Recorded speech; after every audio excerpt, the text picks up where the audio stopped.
It's the KQ Morning Show. 92 KQRS. I'm Steve Gorman. This is the KQ Morning Show. It is Thursday, January the 30th. Good morning. Let's get right to it. Your top 5 at 6. Hiccups. Everybody has them. Some of us more often than others. There is a doctor from Wisconsin. He's at the Mayo Clinic over in La Crosse, and he says, I got it. I got it. After all these years, after all these decades, after all these centuries, I got it. I know what to do. We've all got our own personal hiccup cures, I'm sure. I've had success with the giant serving spoonful of peanut butter. I've had success with a big spoonful of sugar. Oh, me too. Yeah. That's my go-to. The 100% success rate I've found is simply making myself throw up. That's not good. I'd rather have the hiccups, but no, I'd rather puke. You're right. Just get it over with. Yeah, especially when drinking, because the good news is you puke and then you have another beer and you forgot you already puked. But that does work. I'm just saying, I'm throwing it out there. That's but beautiful. This dude in Wisconsin, Dr. Steven Stacy, never trust someone with 2 first names. Dr. Steven Stacy says he has it. All right, I'm going to explain. I'm going to walk you through his steps, and I want you guys to try this, whether you have the hiccups right now or not. I just want to see if this makes sense.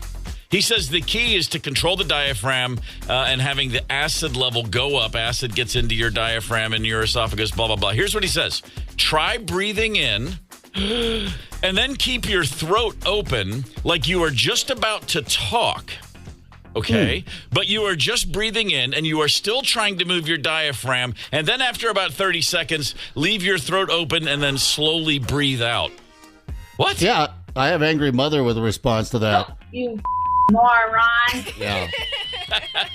Yeah. You moron. Yeah.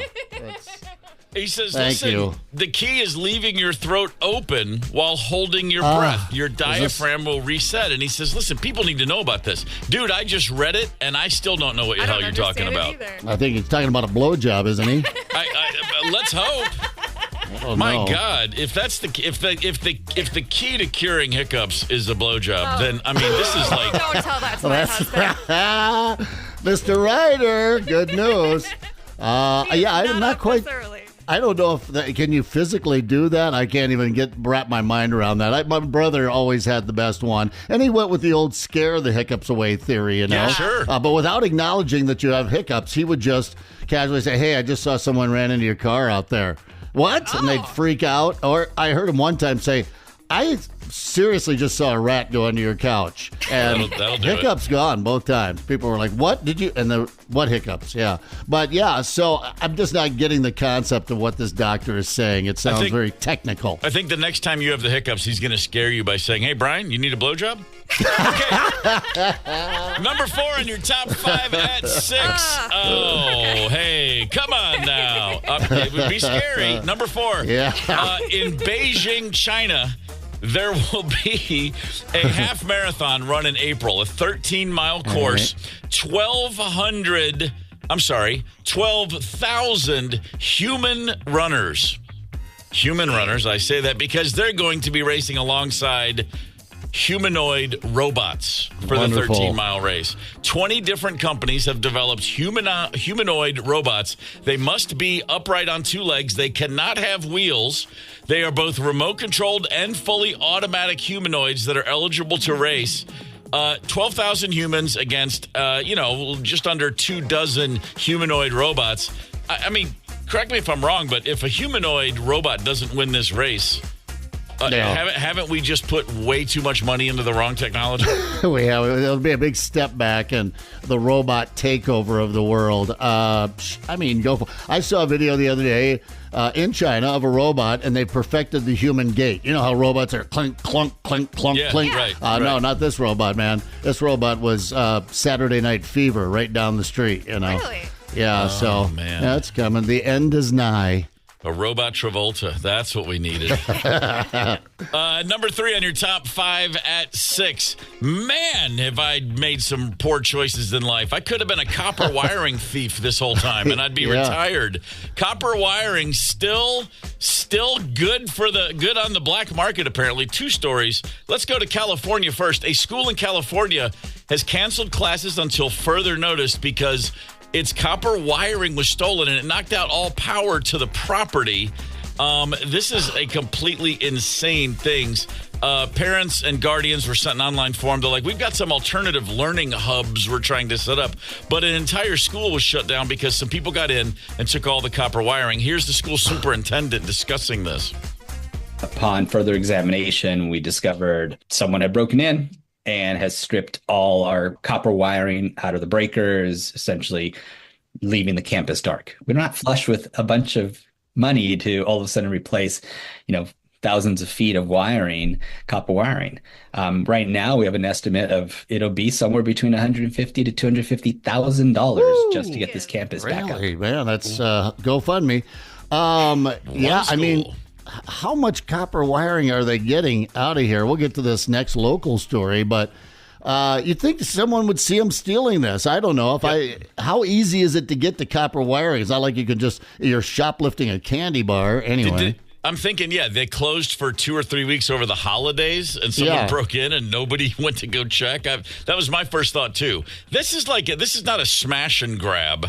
This is a long term. Let's just settle in. You guys got some ramen noodles? There's a saucepan over there. Let's take a break. Kind of wild. A little closer to home, St. Paul Public Works Director Sean Kershaw has confirmed his department spent over $1 million on streetlight repairs. I'm sorry, $1 million more in 24 than in 23 on street light repairs due to copper wire theft.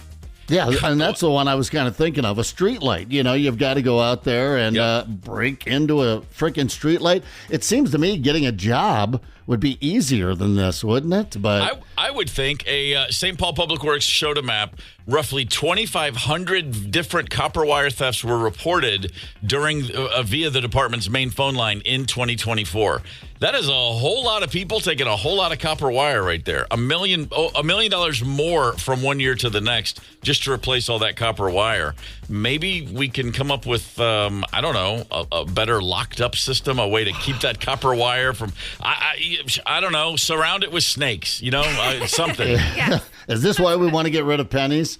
Where the hell are you selling it? I just, I see, Chet's back with another, I don't know why I'm picking, we have an employee named Chet, I shouldn't have used that name, but anyway, back with another roll of big wad of copper wiring. Perhaps he's not coming across this naturally. Is he a copper miner? Who the hell is buying all this stolen copper?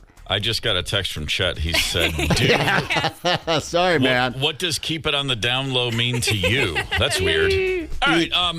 Number 2 on your top 5 at 6. The Super Bowl is 10 days away, and ticket prices have taken a bit of a fall. They're dipping down. Last year, entry-level Super Bowl tickets were around $7 large. This year, under $5,000. They're suggesting the lower prices are because, A, the Superdome just has more seats available than the last two. But more than that, they're saying they think it's Chiefs fatigue. Fans, the casual fans, peripheral fans, are just not that excited because the Chiefs have this is their 4th in 5 years. Yeah. I think Chief hate watching would have driven that up a little bit, but we'll see. If you have plans to get to the Super Bowl, get those tickets soon. They probably will shoot back up right before the game. But hey, a bargain at $4,600. That's still a lot of money to hate watch a game. Yeah, it is. Yeah, it really is. Big difference between Chiefs fatigue and Vikings fatigue. Huge. Big difference. Huge. The difference is huge. Morning, Brooklyn Park. Our listeners in Brooklyn Park, glad to have you with us on a Thursday. The weekend is almost here, and you're on our minds, Brooklyn Park. Number 1 on your top 5 at 6. This is a story with, heavy hearts to report to you if you're just getting up. An American Airlines flight from Wichita, Kansas collided with an Army Black Hawk helicopter last night upon arriving at Ronald Reagan National Airport. Moments before landing, the Black Hawk ran head first into an American Airlines flight. Both vehicles went right into the Potomac River, which is covered in ice and frozen. Last updates are 64 people on the plane, 3 on the helicopters. No survivors yet to be pulled out of the river. This is an absolutely horrible, gut-wrenching situation in our nation's capital. And so we will, if there's anything new to report, of course, we'll share that with you. But, man, that is an awful, awful story to wake up to. Figure skating community very much impacted. Some of the national, some Russian figure skaters, all coming in from Wichita. There was a big event there apparently, or a training center. So that community most certainly suffering today. All right, there is your top 5 at 6. In the least surprising medical research development, since doctors acknowledged slamming one's own face with a hammer can lead to headaches, a new study is reporting heavy cannabis users show less brain activity during memory tasks. Yeah. Yes, a study has revealed heavy lifetime cannabis users, the majority of them show reduced brain activity during a working memory task. Working memory is the ability to retain and use information to perform tasks, such as driving a car, or in the case of Cheech and Chong, thinking you're driving a car while actually sitting in a parked car. That's right. That's one of the upsides. That's one of the benefits. That's in the pro column. Sure. Shuts the brain down, you know? You go to that mellow place, you know? They also observed heavy cannabis use reduces brain activity in areas of the brain, the prefrontal cortex, the anterior insula. These are the areas that are important for cognitive functions, such as decision-making, attention, and emotional processing. What they could have done was just hang out with a stoner. Maybe they did. So they start with thousands of them, actually. This is the most amazing part of this study to me. They defined a heavy user as a young adult who's been stoned at least 1,000 times in their lifetime. 10 to 999 times, moderate user. Okay. So just remember, kids, every time you spark up, keep a little counter on your phone. When you hit 999, pull the plug, and you can go, I was always just a moderate user. Yeah. And That's stay away from anyone in a lab coat. They're up to no good. They're never up to anything good. Hey, the 2025 Tee It Up Golf Card number 2, presented by Club Champion, goes on sale tomorrow at 9 a.m. Golf 6 area courses and save $200. Text the word golf to 651-989-ROCK or go to 92kqrs.com to buy yours. They will sell out. Sports history with the KQ Morning Show. 92 KQRS. I'm Steve Gorman. This is a history lesson. Let's look back. Sports history on this day in the year 2000. The New York Mets announced the team would be starting spring training February 20th with Garth Brooks on hand. Not to sing, he would be training with the team. And over at NFL headquarters, a few miles away in New York City, they popped some champagne and took a moment to thank baseball for yet again continuing to show its ass at every possible opportunity. Can you imagine an NFL team saying, "Hey guys, we're bringing in Morgan Wallen for training camp"? Kid's got I would have to know who that is, but he's the new Garth Brooks. He's some country star. He's got good hands. He's got some good hands. We're going to see what happens. You got Matthew McConaughey playing for Texas, so. Oh, man. The NFL loves when baseball does stuff like that. Every day. They're like, go ahead. They love when the NBA, hey, LeBron James, you're going to make your kid be on the team and he's no good? Awesome. Go for it.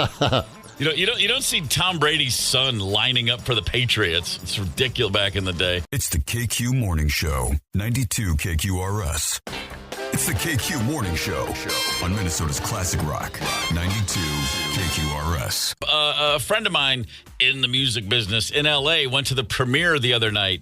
And I texted him after I saw he posted it. I said, "How's that Zeppelin documentary?" And he simply wrote, "Go see it, you idiot." And I was like, okay, I'll do it. Yeah. He goes, Great what kind of question is that? How is it? Just go. I'll take him at his word. So I assume when I go into the movie theater, I'm going to get exactly what I'm looking for, which is maximum rock and roll. And if it's IMAX, of course, I can stand watching John Bonham 30 feet tall sitting behind that kit. That'll be kind of exciting for me. I'm going to get exactly what I'm looking for, I'm sure. Have you ever ordered something from a restaurant, from a fast food joint, from a deli, from anywhere? Did you ever get something in your food that didn't belong there? Yep. If you did, we'd like to hear about it. 651-989-ROCK is the KQ Talk and text line. Let us know what you came up with. I've got one for you, but first, the reason we're thinking about this, a very viral video on TikTok. A woman in New Zealand posted a video. She bought a wrap. She went into a sandwich place and got a wrap. A nice little, standard sandwich wrapped up all there. She opened it up. And as she bit into the wrap, she did notice there's something in there that she did not expect. She certainly didn't order. Here's a little bit of the video she posted that has millions and millions of views. I was just eating my chicken wrap and I bit into this little orange bit. I'm like, that's a really hard carrot. Look what they left in my wrap. Thank goodness I ate from this side and not from that side. But that's pretty funny. A lot of you are saying I should sue. This isn't America, this is New Zealand, and I'm not quite too sure if that's something that I can do. It's funny. It was a shock, a big surprise. And it made my day. And I didn't want to get the sweet old lady. All right. She thought it was a carrot. What it was the plastic orange handle of a knife. Yeah. A full knife. Probably the knife used to chop pieces of her chicken and other vegetables. It somehow ended up in the wrap, wrapped up, delivered to her. And thankfully, she bit the, again, orange handle and not the blade. But she pulls out a pretty good-sized knife that looks to have a serrated edge. And holy crap, what are you going to do?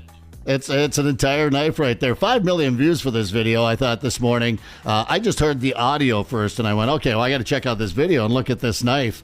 I'm sure there was a knife in that video somewhere. 5 million views, I'm guessing a lot of guys. I like this fella posted. I'm sorry, what were you talking about again? It almost made me suspicious that it was a plant because she's obviously an influencer, and I don't know, I'd like to know what's in that cleavage. Probably a sword, an entire sword down that. She's very attractive. I would Google it if I were you. If you want to, I don't know, make my point. But yeah, stuff. But the point is stuff in your food. It was a little distracting from the main topic there. Yeah, but stuff in your food. Women gluing things to their bodies have ended up in my food twice. I got a fake nail. Nice aqua color. Really? Yeah. So, all right. So, if you find out you're bagging up the fast food there, making the burgers there in the back, and you look down and one of your fake nails is gone, stop the line, okay? Please. And remake all the food. The other thing was, and this is my favorite one, I took a picture and posted this on social media years ago, a fake eyelash that was about the size of a caterpillar. Oh, my God. I thought it was a caterpillar. Yeah. And I pulled it out. Big old fake eyelash. I got some free fries out of that deal. I went decades without Twix bars in my life because I bought one when I was in 6th grade. I took one bite, and as I was chewing it and looking at the Twix bar, thinking, thank you, Twix bar, for giving me just what I needed, a tiny, some sort of insect crawled right out of the Twix bar. It was alive. Oh, it had bored in there. Or, I mean, I guess there's a chance this thing had jumped or landed when I looked away briefly. But from my view, it truly came out of my candy bar. And I threw that thing in the trash can, and I did not hurl, but I felt the urge to. I thought I mean, my body didn't do the automatic reflex. I thought I should probably go throw up just to be safe, but I didn't. But I kid you not, I looked at Twix. I mean, if I saw a Twix bar forever, I was like, not going near that damn thing. Finally took a bite of one, I'd say maybe 10 years ago, and I was like, what? Not all that great. Not my vibe anyway, so I didn't miss too much. But that was a very real thing, and I made sure everybody in my school knew about it. Yes, Bob on our KQ Facebook page, similar, but he had not one but 2 Asian beetles in his salad at a local restaurant. Oh, well, those Asian beetles, you know, they look like they belong in there almost, don't they? They Ladybug kind of looking things, yeah. And then we got a fly in his pancake syrup for Kevin. Lots of hairs, of course. Oh, Jeanette. I'm not going to say the name of the business because, you know, it's got to be verified. I don't want to pick on anyone. But Jeanette, a Band-Aid in her first and last smoothie at this business. In the smoothie. No. A Band-Aid. Yeah. I'd rather have the fake nail. The Band-Aid. There's something super gross about the Band-Aid. Super gross. There's tissue and bacteria and gunk. Don posted, years ago, I bit into a machine screw in my Cholito. The funny thing is, I did order it minus screws. Screwless, please. I remember there was a story a few years ago about a Burger King. No, it was a Wendy's. A woman, it was in San Jose, a woman found what looked to be a fingertip in her bowl of chili that she got at Wendy's. Yeah. And and went, it went public, and that particular branch and all region, a lot of Wendy's, they noticed, like, man, we really suffered from this. It was bad news. Wendy's put their top people on the investigation, and they found out the woman's husband gave a coworker $100 for a fingertip. He said, "Hey, man, let me just cut off the tip of your finger here." What? It was all a ruse. It was all a con. And the guy, or no, I'm sorry, he didn't decide to do it. He had lost it in a work accident and immediately was like, "Give me $100 for that." That's what happened. And they found that out. Somehow, people talk. It's hard, they put that bright light on him and said, "Hey, you without the fingertip." And the woman responsible for that caper, 9 years in jail. Yeah. Wow. And then some guy out there doesn't have a tip of a finger. You idiot. The lesson, as always, is if you're going to find a fingertip in your Wendy's chili, make sure you found it, not planted it. I think that's pretty safe to say that's what we want to do right there. KQRS Facebook post. We've got a lot of comments there. It's 651-989-ROCK, the talk and text line. Text just came in. We bought a crate of raspberries, and inside one of them was a bumblebee. Inside one of the raspberries or in the crate itself?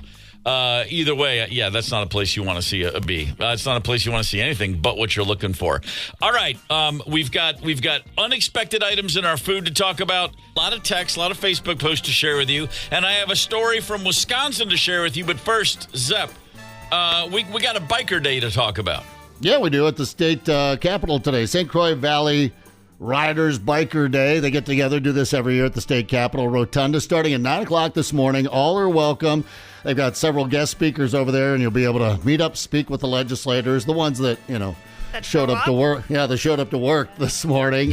So St. Croix Valley Riders Biker Day at the state capitol. All welcome. They get started at 9 this morning. Thank you.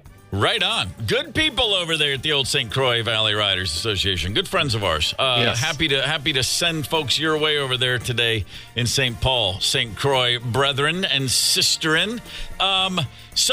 Wisconsin, a little past St. Paul, not too far. Heartland, Wisconsin, actually. So it's not right around the corner. A 72-year-old bus driver in Heartland, a school bus driver that is, has been arrested facing multiple charges. Just before 4:30 in the afternoon, a student called 911. I don't know what else you need to hear, but, well, here's a little bit of that situation. So, you're driving a bunch of school kids. I understand it can get loud, it can get stressful, but seriously, come on now. Listen to this. What is going on?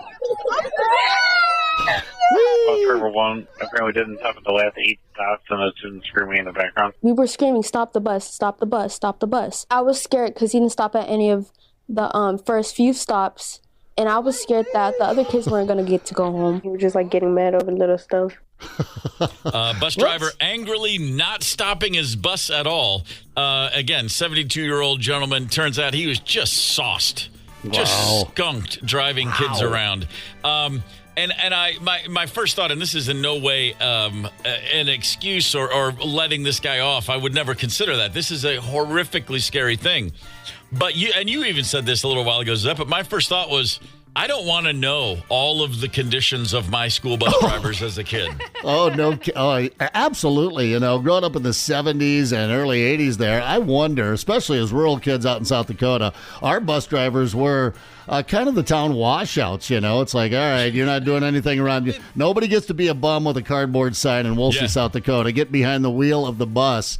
They were always kind of smelly and angry, and I'm sure there were more than one of them on more than one occasion that were intoxicated. But if you said something back then, the parents would be like, "Stop your complaining. Just shut up. What were you doing? Yeah. Make sure you sit in your seat." I rode a bus, but I got a bus to school my second day in a new state. I had just moved, and I was on my second day of school. And still living in a hotel. The bus came to a Holiday Inn to pick me up, which I thought was actually kind of cool. Fancy. I'm in 5th grade. I'm 10 years old. I'm like, that's right. I'm at a hotel, ladies and gentlemen. And I get on, and then 2 things happened my second day. I stepped onto my bus, and the bus driver, who thankfully once I moved into a house, I had a different driver, but it was a dude, and he looked at me, and I totally recognized at the time, that's beer breath. I've smelled that before. And he just said, never picked up anyone at a Holiday Inn before. And I was like, yeah, you never had any coffee either, dude. And I sat on the bus and I thought, well, surely he's not still drunk. And as this was going through my mind, I was really kind of freaking out. And I got to school and I decided not to mention it. And then I walked into school, got in trouble, again, second day in a new state. And then I got paddled by my teacher. And I did go to the authorities on that one. I went to my dad and I said, my teacher pulled out a paddle and she smacked me on the ass with it. And I think my bus driver was drunk. And he looked at me and said, what'd you do to get the paddling? And I was like, and he goes, just do better next time. The drunk thing just went right in one ear, right at the other. Yeah. All he said was, well, if you did this and she gave you a paddling, don't do that again. He had no concern for the fact that his son had just been maimed at school by a school teacher on day 2 in a new state. Honestly, the entire conversation just ignored. I said, Dad, I think my bus driver was drunk. Nothing. Yeah. Did the bus arrive at school? Then get over it. I mean, that was it. It was funny. By the way, Charlene from Hudson, I got your message here. There was a Minnesota school bus driver that was drunk up north last fall. So, it happens on this side of the border, too. That's northern Minnesota. You know, the Iron Range in Wisconsin, that's a different breed of animal up there. Listen, wherever it happens, we can adjust our angle and point and laugh as if it has nothing to do with us. Make no mistake about that. Ha ha. Yeah. I was Wisconsin. I was there when Lloyd Brotherton at Wolsey High, we were freshmen, and the shop teacher, you know, they're always angry and mean and divorced and bitter. And the shop teacher, Lloyd, had fallen asleep in class. We weren't doing any shop. We were doing some book learning that day, which is not why you're in shop class. And Lloyd Brotherton fell asleep, and he whipped a book at him across the room and hit him in the back of the head. Oof. And I was there when Lloyd got home and told his mom and dad, and his dad laughed and said, honey, get down here. You're going to love this one. But yeah, the shop teacher did not get into trouble. No shortage of contraband found in our food orders. The text line to Facebook page have exploded. We'll share some of your nightmares when we get back. Hang tight. It's the KQ Morning Show, 92 KQRS. It's the KQ Morning Show on Minnesota's Classic Rock, 92 KQRS. Tom Petty with I Won't Back Down right there. I haven't backed down from situations in my life. We've been talking about things that you find in your food that aren't supposed to be there. The first time I ever had Indian food, which is, I've always said, my last meal, if you give me a choice, I'm going Indian. I love Indian food. I've never had a bad Indian meal. They've all just been some level of really good. But the first time I ever ate Indian food, the guy came with all the dishes. I was with a group of friends, and everybody I was there with, they just said, we'll just order a bunch of stuff. You can taste all of it. I said, great. I was probably, early 20s. And the last plate the guy set on the table after all the individual things was a giant platter of rice for everybody to share from. That nice yellow rice, a little mound of rice. Mm-hmm. And right on top, there was some little green sprigs of something. And very obviously, a dead fly. Oh. No. Right on top of the rice. Yeah. And I looked down and I looked up. That's traditional in India. I thought, man, this is home school. This is home style. And I looked at the waiter and I said, hey, man, I think that's a dead fly right there. And he looked down. I'm not making this up. He goes, oh, no. And he just, thumb and forefinger, he just pinched it, took it off, and walked away. That was it. And I was hungry and already a little drunk. And I was like, well, let's just dig in. And I've never hesitated since to eat Indian food. Now, that's the only fly experience I've had. But still, you couldn't get me to back off. It just smelled too good. Well, my buddy Ian reminded me this morning, a beer, or bee in the beer. Bee in the beer, you just, you pull the bee out and just keep drinking and hope the stinger's not in there. If you're going to eat the worm at the bottom of the bottle, you can, just pluck out the bee in the beer. No sense wasting a perfectly good beer. Alcohol is a sanitizing, right? Anyway, isn't it? The germs. I would like to think so. Yeah. I just saw Granny on the KQ Facebook page here. Granny Annie, buckshot in a squirrel casserole. Well, how do you think they got the squirrel out of the tree? Come on. Anybody that's ever had some pheasant, I've eaten a lot of buckshot. Wow, I like the squirrel. You have to read that. You have to read that post with a southern accent. I was out there shooting squirrel. Had my little squirrel stew. Charlie on the Facebook page. Pubic hairs, 3 of them plain as day, right on top of the food. You know when you see them, don't you? You do. There's the short curlies are you can't mistake those. He said, I pointed out to one of the owners of the restaurant, I was offered a replacement. I went hungry. Yeah. I mean, that's intentional. I mean, a hair falls into food. It happens all the time. We've all been there just this past week. Big, long black hair. I'm like, my hair's not that long. And there aren't that many black hairs left, or dark brown, as it were. But pubic hairs, you've got to plant those in the food unless, it's the all-nude kitchen. I don't know where that is. On the KQ Talking text line, Kimberly wrote, when I was a kid eating a tuna sandwich, I bit into something that was really chewy. I spit it out. I then unfolded it. It was a hunk of fish skin. That one unfolded was about a quarter of the size of a piece of paper. Yeah. I've never been able to look at a tuna sandwich since. It's fish skin, man. Come on. Yeah. Sometimes you leave it on there. That's protein, That's, I haven't had that's a vitamin. Is. Yeah. All the flavors in the skin. I haven't had a tuna fish sandwich in about 2.5 years. And I'm a big fan. I love, I'll whip up a tuna fish sandwich, lifelong thing. That? Well, I'll tell you what's up with that. I woke up one morning at about 5 a.m. I thought Chauncey had bitten my foot. I woke up, I'm sound asleep, I sit up in bed, and I'm convinced, oh my God, my dog is attacking, and he's just bitten through my left foot. And then I sat up and I looked, and he was over on the floor on his bed, sound asleep. And my foot, and then I realized, oh my God, someone just nailed a spike through my foot. And then I turned on the light, there was no spike in my foot. I have no idea what's going on, but I was in tremendous pain. Long story short, it turned out to be a little something they call gout. Oh, I got a buddy with gout. Gout. I had just returned from a trip down to Mexico where I spent the better part of a week drinking absolutely way too much, but a lot of steak tacos, a lot of fish tacos, a lot of fish everything. And I go do a little research into what gout is, and I realized, oh my God, I just had the gout starter kit for 5 days, but it had been a lifelong buildup, uric acid buildup. It's the whole thing if you know about gout. But before I got to a doctor and found out it was gout, I took some Advil, I iced it, I just laid in pain for a couple days, and then I convinced myself it was probably feeling better. But again, I never once thought to look up gout for symptoms. I just thought, man, I must have hit something or twisted something. I don't know what it is. And it started to feel a little better, and then I went for some tuna fish, and I whacked up a great tuna fish sandwich, probably a triple-decker on toast, a little dill relish in there, and I ate all this fish, and 6 hours later, boom, it was right back. When I finally figured out it was gout, I realized, it's the fish, and I got to back off, and that tuna brought it back to the fore. I can't have a tuna fish sandwich. If I look at tuna fish, my foot starts to ache. I kid you not. Well, luckily there's lots of other options, delicious options out there to eat if you've got to give the tuna. But yeah, sorry.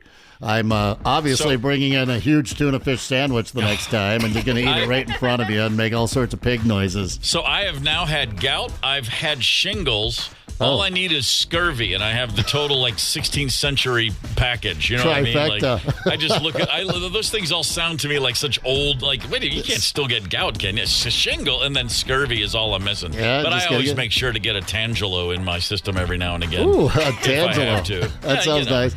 Oh, I like Maria on her Facebook page. I found a pull tab in my beer once. Maria, I'm guessing that was just. Winner?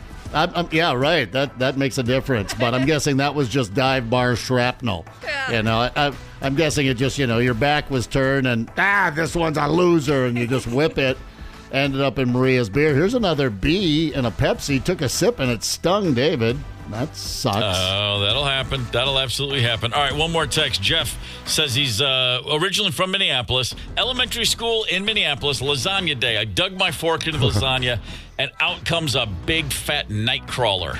I screamed, pushed my tray away, and all the kids began to cry, including myself. I was scared, needless to say. I didn't eat lunch that day at school. From then on, my mom made me a bag lunch. Yeah, you're damn right she did. That's like a lottery. That's like winning in Minnesota. If you find a night crawler in your lunch, at food in the cafeteria, or at school in the cafeteria, you get the day off to go fishing. I think that's a rule. That's exactly how that works. What's a time when the hiccups are a welcome diversion? Sometimes, you need a good fart. Clears the room. You know what I mean? Sometimes a sneeze is all it takes to get someone else to just shut up. Man, there's never a time when you welcome the hiccups. of all the things your body does to betray you in the moment. So we all have different ways we think of dealing with hiccups. They usually involve some sort of holding your breath at some point. A doctor at the Mayo Clinic in La Crosse, Wisconsin, a guy by the name of Stephen Stacy, says, I've been looking into this for quite some time. He's, in fact, an expert in the field. And he says, one thing about hiccups, generally speaking, not a lot of people have done a lot of studying. Not a lot of research has ever been placed into hiccups. Well, I think the medical profession goes, your diaphragm gets a little off track, and then you just do something and fix it. Yeah, it's fine. Don't worry. I mean, it doesn't seem to be something that's keeping a lot of people up at night. But Stephen Stacy's not one such person. He thinks about it a lot, and he says the folk remedies are fine if they work, but of course, sometimes they don't. So what do you do? What's your cure for the hiccups that you can count on? Now, I'm going to walk you through the steps that he has issued, and I would love to know if you think this might work. The key to control the diaphragm, try breathing in and then keep your throat open, like you're just about to talk. Okay, so when my throat is open, I don't know about how to open my throat. I don't know that happens right before I talk, but apparently that's how it works. Keep your throat open like you're just about to say something, but you are just breathing in and you are still trying to move your diaphragm. So, you just don't talk. And then after about 30 seconds, leave your throat open and then slowly breathe out. Okay, Dr. Stephen Stacy, you're going to have to provide a video of this. I've read this 3 times now. I don't know what the hell you're talking about. How do I keep my throat open? I feel as stupid doing this as I do when they're like, put a knife inside a glass of water and then hold it against your forehead. Yeah.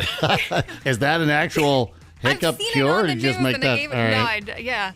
I don't know that it works, though. The dude still had the hiccups. Slam a beer. Well, I like that one. Yeah, Imagine it's simple. Yeah, that's always a good one. The spoonful of sugar, a spoonful of honey, a spoonful of peanut butter. Basically anything that, I read a thing where a school teacher said when little kids get the hiccups, you just have to divert their thought, get them to focus on something else, and the diaphragm will relax. She would say, when's the last time you saw a bunny rabbit? And the kid would go, oh, let me think about it. And then before you know it, they're so focused on when the last time they saw a bunny rabbit was, the hiccups are gone. It would have taken a lot more for a guy named Charles Osborne than asking him about a bunny rabbit. Charles Osborne is in the Guinness Book of World Records. He's in the human being gold star, blue ribbon, good job, Charles Book of Human Records, because my man suffered a bout of hiccups, nonstop hiccups for 68, not minutes, not days, years. Oh, he's full of it, man. He's just doing it for attention. This guy. 68 years. Wow. No, he didn't. He's just full. Oh, wait a second. I do have a clip of him doing the weather. I think. Inside the Beltway, for the moment, you're dry, but you get outside the Beltway, really, it's Highway 6 all the way out to Katy, and it is, excuse me, I have the hiccups, of course. This would happen right when we have heavy weather, but bear with me. When I'm, Bel Air to Meyerland to Sunnyside. Here's the big picture. We've all had the hiccups before, right?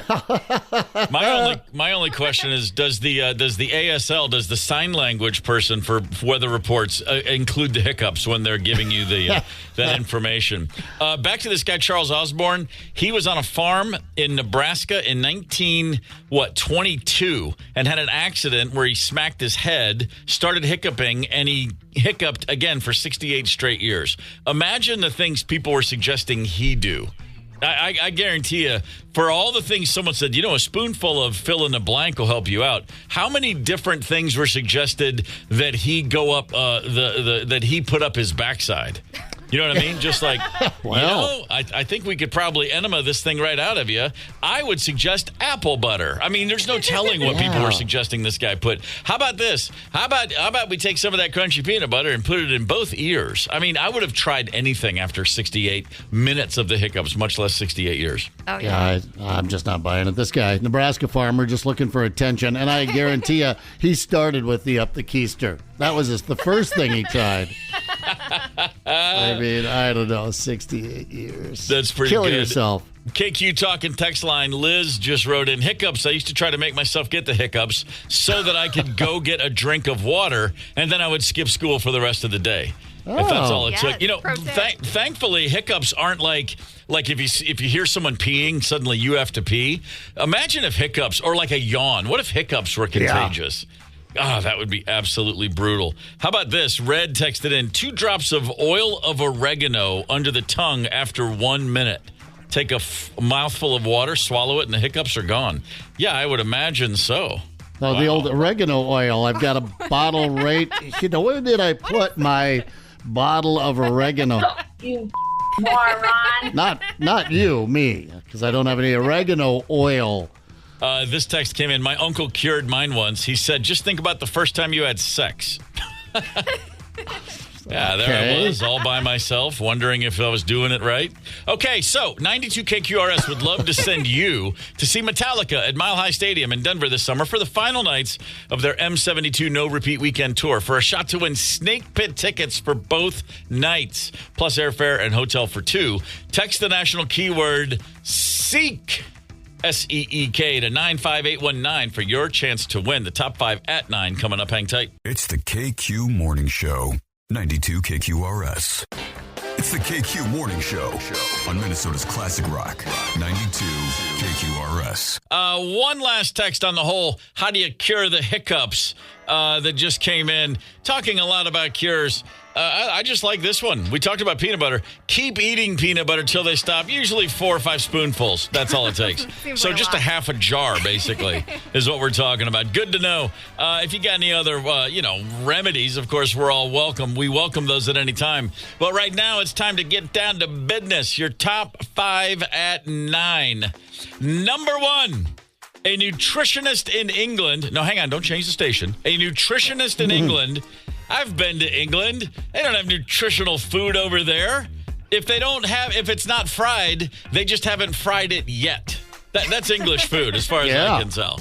You get a piece of something that's not fried, the guy's like, I'm sorry, give me 5 minutes. My bad. No, but apparently a nutritionist has come up with what she says is the healthiest meal you can possibly eat. And this meal does contain both cheese and chocolate. Okay. It's got 3 courses, a starter, a main course, and dessert. I don't know about this. Here's what she says. Your starter, labna cheese, some type of fermented cheese in the Middle East, with roasted tomatoes and broccoli. Okay, seriously. Roasted tomatoes, broccoli, and some weird cheese. Okay. The main course is a citrus mackerel salad with chickpeas, fennel, and red onions. What are you talking about? Top it with black olive, sauerkraut, and pumpkin seeds. Why don't I just throw up first, and then I don't have to go through the pain of getting food out of my system. And then for dessert, a tofu chocolate mousse. The key word is tofu. Chocolate mousse with blueberries, dark chocolate, not milk chocolate. This is one of those things where I look at this and I'm like, this could very well be the healthiest meal in the world. For who? The royalty. Yeah. For those being served at one of those palatial castles out there in England, this is how they're fed, right? With this every day and squab. Wait, hold toad in the hole. You don't have 90 minutes to make your own lunch? Come on, dude.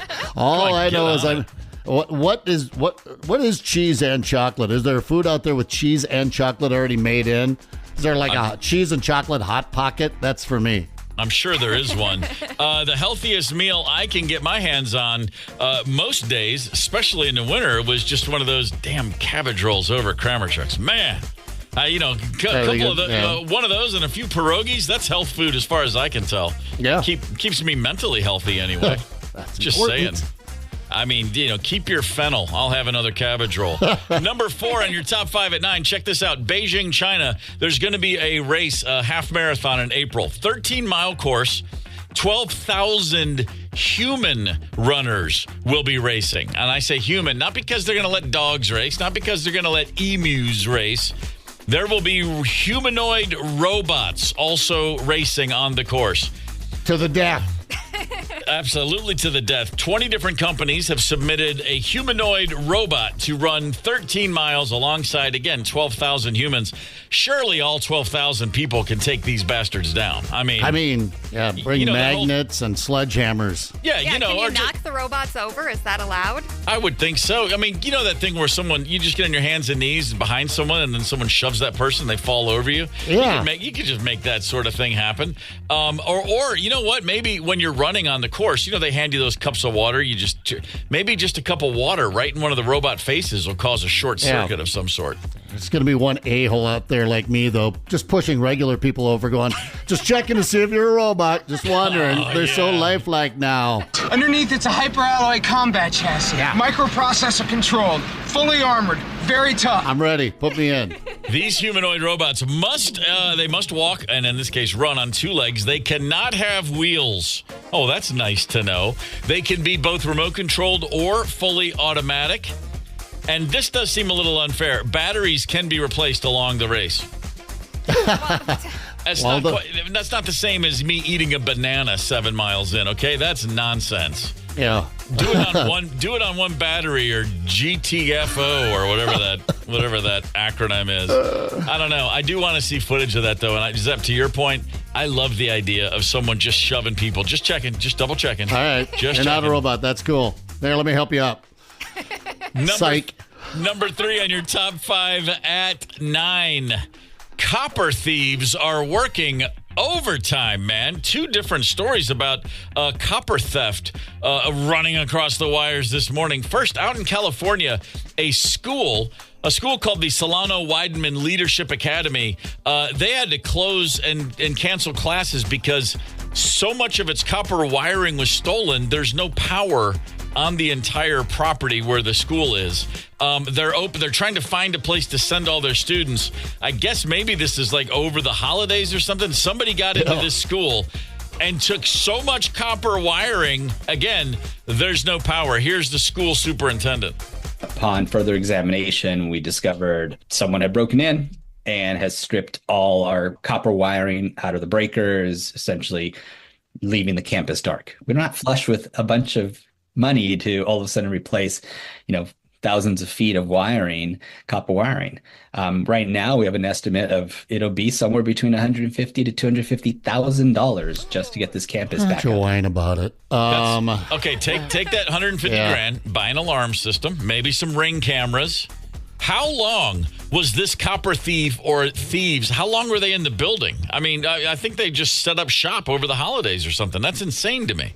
Doesn't it take a while to get copper wiring out of a building that's not under construction, but in fact fully functional and has been used for years? Maybe so. I mean, sure, yeah, I've got some thievery in my background, but not copper wiring. I mean, it's not like they're getting super rich, like you knocked off a bank and made it out with $500,000. You're getting some money. I understand copper is valuable enough that recycling plants are paying top dollar for it, but wouldn't you get the same amount of money just standing behind a counter at a convenience store? It'd be a lot less work, it seems to me. It's hard labor stealing all that copper. Somebody texted in earlier. It was Jason, said he's a longtime listener. He said, as of January 1st of this year, in the state of Minnesota, a person is prohibited from engaging in the sale of scrap metal copper unless that person has a valid license issued by the Minnesota Department of Commerce. Good to know. I'm sure the folks in St. Paul are like, yeah, where were you a couple years ago? Check this out. In 2023, in St. Paul, about $1.2 million was spent repairing streetlights that were malfunctioning because of copper wire theft. $1.2 million in 2023. In 2024, $2.2 million. Wow. An extra million. A citywide map by St. Paul Public Works showed 2,500 copper wire thefts were reported to the department's main phone line in 2024 alone. 2,500 copper wire thefts. Good Lord, I got to get into the copper wire racket. And quit replacing the lights over there. We all have a flashlight on our phone. We'll find our way. Everything will be all right. All right, and there you go, right? Or take your pennies down to the recycling plant. Just get yourself a license. You might get a couple more bucks. I wonder how much copper's in a penny, but anyway. Yeah, the copper thievery. God, that's aggravating. Yeah, although there for a while it was not the rubber tires, but the wheels. Those were a hot thing in the cities. I had a friend stay over at my place, a little house in South Minneapolis I had, and parked. The bedroom is on the street. So there's the bedroom, there's a yard, and his car was parked there. Came out in the morning, his car was on 4 cinder blocks. I'm like, how the hell did they steal all 4 of your tires? You're literally sleeping 50 feet away in the summer with the window half open. Of course, we were pretty drunk when we went to bed, but Yeah. Listen, so if you want to sleep through your tires being stolen, getting drunk is a great, super helpful. That's an absolute sleeping aid for sure. Yeah. Number 2 in your top 5 at 9. Hey, if you're thinking of heading down to New Orleans for the Super Bowl, I've got some great news for you. Whether you're a Chiefs or an Eagles fan or just a football fan, doesn't matter. You can get into that game right now for the low price of about $4,600. No. That's right. Entry-level Super Bowl tickets right now online, $4,600. That's actually a bargain if you look at the last few. Yeah, last year, $6,000. 2 years ago, about $7,000 was the going rate. Now, under $5,000. The Super Bowl, first things first, the Superdome, I should say, has more seats than the stadiums that housed the last 2 Super Bowls. But more than that, the ticketing brokers are saying they think it's called Chiefs fatigue. I get it. People are just kind of sick. People are sick of seeing the Chiefs not only in the Super Bowl, but winning. They've got 3 of the last 4. This would be 4 out of 5 and a 3-peat. I can get that. If you're not a Chiefs fan, you're just praying. And believe me, when's the last time we all hoped some good news would come to Philadelphia? But we're just praying for the Eagles to get in a win. Because, God knows we're going to see a lot of damage. We're going to see a lot of vandalism. We're going to see a lot of Eagles fans fighting. I'd rather them be doing that out of happiness than sadness.